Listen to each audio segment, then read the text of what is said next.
Le 21 février au matin, commence donc sur les troupes françaises qui sont en ligne, qui sont aux tranchées autour de Verdun, mais aussi sur la ville elle-même, mais également plus loin derrière encore sur les axes ferroviaires et routiers qui relient Verdun à l'arrière, ce formidable bombardement allemand qui va durer toute la journée quasiment, au début, en milieu d'après-midi.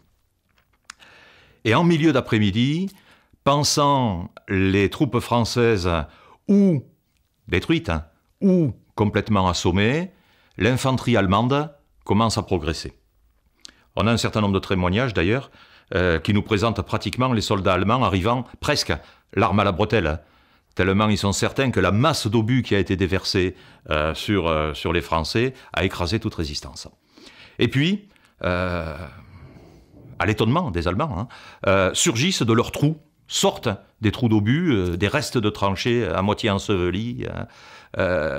Ici un groupe, ici 4 hommes, ici 12 hommes. Et petit à petit, assez rapidement, une résistance s'organise. L'effort allemand est tel, et les Français ont subi de telles pertes néanmoins le premier jour, que la progression est réelle. Mais les Allemands se heurtent quand même à une résistance beaucoup plus sévère que prévu, même s'ils arrivent à les bousculer.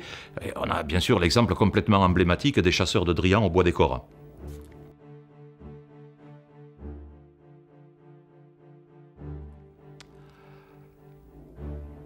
Comment se passent alors les choses ? On a un moment de flottement dans le commandement français, ou dans l'organisation française, qui va durer le 21, 22, presque jusqu'au 23 février. Est-ce qu'on doit reculer et éventuellement se replier derrière la Meuse de façon à organiser une défense beaucoup plus solide sur un terrain favorable, ou est-ce qu'on doit défendre le terrain à tout prix, centimètre par centimètre, et s'accrocher au terrain ? Objectivement, et d'un point de vue militaire, tactique, c'est assez logique, c'est assez cohérent. Les avis sont partagés parmi les généraux, et un certain nombre prônent d'ailleurs de reculer, c'est-à-dire de céder du terrain pour gagner du temps et s'organiser. Et puis c'est quand même très difficile à une armée de se battre avec une rivière dans son dos. Il vaut mieux avoir la rivière devant soi, elle gêne l'ennemi. Si on a la rivière dans le dos, soi-même on ne peut plus manœuvrer. Donc l'hypothèse est envisagée. Et en fait, la décision va être prise à la fois par le politique et par le grand quartier général de Castelnau, que Joffre envoie tout de suite sur Verdun, de ne pas céder de terrain. Mais la situation continue à se dégrader. Et malgré les renforts, les corps d'armée qui ne cessent de monter vers la ville et vers le front, les Français reculent. Intervient alors la nomination du général Pétain.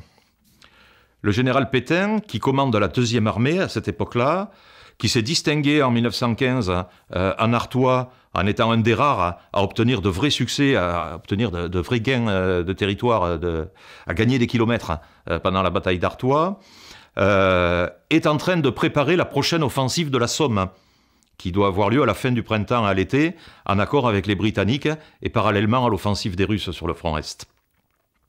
Donc son état-major est en réserve en fait, en train de préparer la future bataille de 1916. Il est donc disponible. Nommé en catastrophe dans l'urgence au commandement à Verdun, Pétain arrive à Souilly et l'histoire veut, les auteurs racontent, que son premier geste en arrivant dans la nuit est de téléphoner aux différents généraux qui commandent sur le terrain en leur disant « Je suis là, tenez bon, on va faire le nécessaire, mais résistez ». Voilà. Le côté moral de l'arrivée de renforts. Et après avoir parlé avec les différents généraux qui commandent localement, Pétain a 2 grands axes d'action. D'une part, valider ou amender les décisions qui ont été prises avant son arrivée. C'est l'exemple de la voie sacrée qui a été conceptualisée, qui a été programmée, planifiée les 19-20 février et qui est mise en œuvre à partir du 22. Donc quand Pétain arrive le 25, il constate l'efficacité de cette noria de véhicules sur une route spécialisée, donc il entérine le principe, et au contraire il le renforce, il donne des moyens.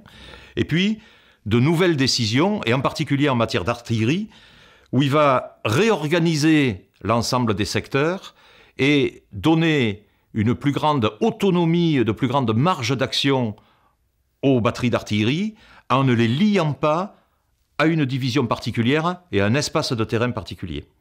L'action de Pétain se manifeste aussi dans les relations qu'il entretient avec le grand quartier général, où il va pousser à l'arrivée de plus en plus importante de renforts.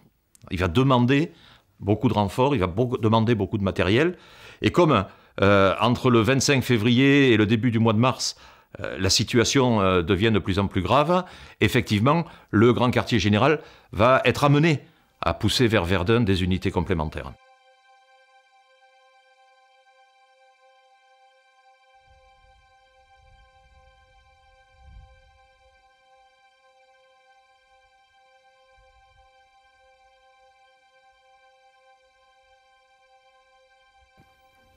Et puis le rôle de Pétain va se manifester directement au bénéfice des hommes, si j'ose dire, dans ce drame individuel qui est la bataille de Verdun pour chaque soldat, en organisant ce qu'on va appeler le système de la noria des unités, c'est-à-dire qu'on retire du front, on retire de la première ligne une unité, une division, avant qu'elle ne soit totalement détruite par le feu.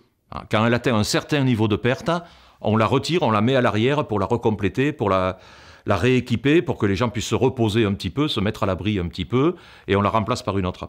Ce qui fait que ce système restant d'application pendant toute la durée de la bataille de Verdun, l'armée française ne va pas être saignée à blanc. Ces unités vont être reconstituées au fur et à mesure à partir des dépôts, d'une part, et puis d'autre part, la quasi-totalité, 75 ou 80% de l'armée française de l'époque, va passer par Verdun. Ce qui aura des échos par la suite.